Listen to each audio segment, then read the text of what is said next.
The Pixel 10 Pro Fold gets by on great looks, charming software personality, and a more durable build than any other foldable on the market. Too bad about those cameras, and it's not going to be a cheap honeymoon with this foldable tablet, but great software and new magnetic charging features save the day. The Google Pixel 10 Pro Fold is a phenomenal smartphone and one of the best foldable phones you can buy, but after reviewing the phone for a week I was left wanting more or maybe less. Big tablet foldable phones still have a hard time to justifying their mountain peak prices, and while I love Google's latest Pixel 10 family as a foldable phone, it just doesn't offer enough extra appeal to justify paying so much more for the privilege of a Google tablet inside. Before I talk about what I like or dislike about the Pixel 10 Pro Fold, I need to get the price out of the way because this is one of the most expensive phones you can buy, and it's even more expensive than most laptop computers. It gives you an outer display that is nearly the same as the display on the Pixel 10, but the new Pro Fold costs $1,799 US, which is $950 more than the Pixel 10 Pro. How could a foldable phone possibly justify costing twice as much as the flat phone from which it evolves?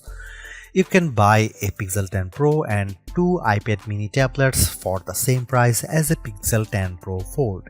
If the Fold is going to be worth the high cost, it needs to be special. It needs to be better choice than buying a phone and tablet separately. That means it needs to be thin and light, impossibly so. The magic trick of producing a tablet from within your smartphone is dazzling, but it only works if the folded phone is the size of a normal smartphone. Sadly, Google hasn't made the Pixel 10 Pro Fold any thinner this year. It's even taken a step back, while Samsung has blown us away with its super thin Galaxy Z Fold 7. To be fair, the Pixel 9 Pro Fold was the thinnest phone you could buy when it launched in 2024, but this is the year for thin phones, and the new Pixel Pro Fold has been snacking between meals. A foldable phone also needs to do things that a flat phone cannot do. The Pixel 10 Pro Fold doesn't just have a bigger display inside, it also folds in the middle, so you can use the two sides of different functions. You can also use the inner and outer displays as simultaneously. I wish there were a lot more features that took advantage of a unique foldable design, but sadly Google hasn't added much excitement to the Fold over the past few years. Now when you open the camera on the big inner display and take a photo, you will see the pic you just took on the half of the screen with the camera app on the other half. Big deal? Hardly. There is nothing the Pixel 10 Pro Fold lacks, nothing missing that I loved on the Pixel 10 Pro. The flat Pixel Pro phone is one of the best you can buy, but without adding standout features that take advantage and justify the cost of the folding display, the Pixel 10 Pro Fold is much harder to recommend than its flat siblings. If you are settled on a foldable tablet, there are only two phones worth considering: the Pixel 10 Pro Fold and the Samsung Galaxy Z Fold 7. I have both of these phones, and the differences are more interesting than I imagined. The Galaxy Z Fold 7 is technically superior in many ways. It's faster and has much better cameras than the Pixel 10 Pro Fold, but Google has some distinct advantages that are firsts for a foldable of this size. Foremost is the IP68 rating, which means the phone won't be destroyed by dust and sand. I don't know how Google did it, but the new hinge is more tightly sealed than ever before, and that means you can take the Pixel 10 Pro Fold to more places than the Samsung Galaxy Z Fold 7. Google also includes its new PixelSnap magnetic charging on the Pixel 10 Pro Fold, which opens a world of accessories including charging stands, wallet cases, and magnetic tripods. That also means my Pro Fold fit neatly into my world of iPhone MagSafe charging and accessories. The Galaxy can't do that. Finally, my disappointment over the lack of big screen features aside, the Pixel 10 Pro Fold is much more attractive and comfortable to hold than other big foldable phones like the Galaxy Z Fold 7. It keeps most of the Pixel 10 family design a winning look that Google refined this year and offers more durability and better battery life instead of shaving off another millimeter. I would recommend the Pixel 10 Pro Fold over other foldable tablets like the Z Fold 7 because I like those priorities, durability and battery life, and because Google's version of Android remains the most polished and friendly on any phone, foldable or flat. Still, despite its advancements, the Pixel 10 Pro Fold struggles to justify the premium price for its unique form factor, making the more affordable and traditional Pixel 10 Pro a better choice for anyone who doesn't have money to burn. In the past, I might have been more forgiving of subpar image quality from a foldable phone, but Samsung had to destroy expectations by slapping its full-grown 200 megapixel sensor on the Galaxy Z Fold 7. So now I want my $1,800 phones to have a good camera. Is that so wrong? The Pixel 10 Pro Fold camera is fine, but it isn't very good. Google is using the same sensors as last year, and that's not necessarily a bad thing. Apple famously uses the same Sony sensors for years on its iPhone models, and with experience, its camera developers continually refine the images you get from those cameras. That's not the case with the Pixel 10 Pro Fold. What I like about the Pixel 10 Pro Fold, like the Pixel 9a, is that Google seems to be carefully tuning its cameras so they produce images that all look alike. A photo taken with the Pixel 10 Pro XL will have the same color balance and lighting as a photo taken with the Pro Fold. Zoom in close and you will see the problems. Google is applying a heavy dose of AI enhancements to its photos, so much so that I wonder if every photo from the camera shouldn't come made with AI content credentials. When you zoom in on photo, especially photos taken at night, it looks smoothed out and painted over. On the phone screen, images look clearer when taken with the Pixel Fold versus other foldable phones like the Galaxy Z Fold 7. When you zoom in, however, that clarity starts to look artificial. If you don't need the absolute best photos from your smartphone camera, the Pixel 10 Pro Fold has a fascinating new pixel feature that could make you a better all-around photographer. When you have your shot lined up, instead of pressing the shutter, press the camera coach button and Google will use its AI to analyze your photo and offer advice. I don't mean simple advice either, like use portrait mode. Rather, camera coach is an AI instructor. First, it gives you 3 or 4 suggested themes for your phones. Then, it takes you step by step through the shot. It highlights the right camera mode to select and it tells you where to move for the best angle. In the end, it really did help me take better photos if I was willing to take the time to walk through the steps. Camera Coach is one of Google's newest and most advanced AI features. Sometimes it simply would not load, complaining of bad network problems, even though I had a few bars. Other times I just got a generic error.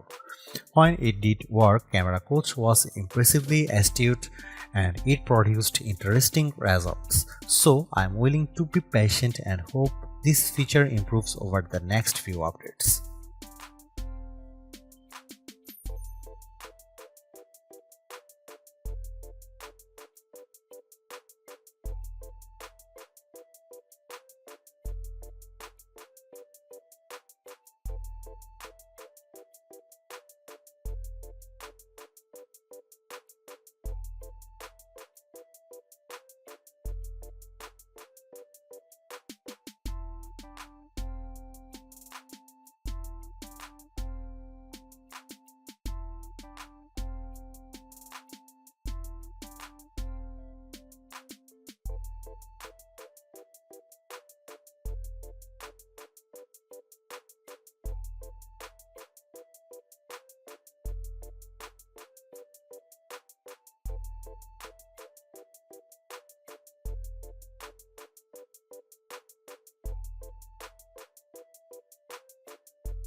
Pixel phones aren't known for top performance, and the Pixel 10 Pro Fold is unimpressive if you rely on benchmark scores alone.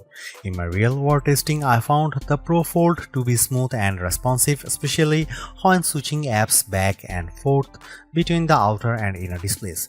That doesn't mean that weren't hiccups. Google's biggest performance offense is letting the camera lag. If you have too many features enabled, the camera shutter button will stop working between one photo and the next while the photo thinks about things. It happened fewer times on the Pixel 10 Pro Fold than on the Pixel 10 Pro, but that's probably because the Fold doesn't have as many megapixels to count. I also saw things slow down considerably when I tried to use the new AI features. Perhaps someday these AI tools will be a natural extension of the Android OS. But for now, every time I used one of the more advanced AI features, it felt like an event. An event with a line out front and bouncer who has to check my name off a list. I can't blame the network because I had plenty of bars on AT&T and the phone performed admirably on my new Wi-Fi 7 network. As more of these AI tasks are handled on the phone itself, hopefully we'll see those response times improve.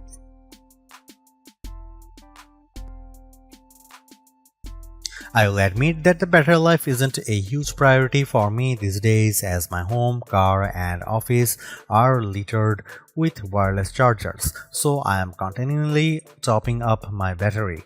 The Pixel 10 Pro Fold makes doing so especially easy with Google's PixelSnap magnetic charging. It's the first foldable that will stick to my iPhone's MagSafe charging gear without a special case. Magnets aside, battery life wasn't terrible, but a smaller battery is the second sacrifice every foldable tablet makes after the cameras. Well, a smaller battery than you'd want on a 8-inch tablet. The Pixel 10 Pro Fold actually packs a capacity of around 5015 mAh battery, which is a bigger battery, but having two displays will drain the juice quickly. In our lab test, the Pixel 10 Pro Fold lasted 12 hours and 16 minutes. The Galaxy Z Fold 7 lasted only 10 hours and 44 minutes, but the Pixel Fold comes with an ounce more weight and an extra millimeter around the waistline. An Apple iPhone 17 Pro Max is thinner than a closed Pixel Fold, weighs more than an ounce less and managed 5.5 hours extra of battery time, 17 hours and 54 minutes. In fact, in our rundown tests, that's how long an expensive smartphone should last. The Google Pixel 10 Pro Fold is a versatile foldable phone with impressively vibrant displays, a durable design, and better battery life than the Samsung Galaxy Z Fold 7 for $200 less. Plus, I actually preferred the camera quality in many of my test shots. It's just too bad that Google's foldable comes in a relatively thick and heavy device.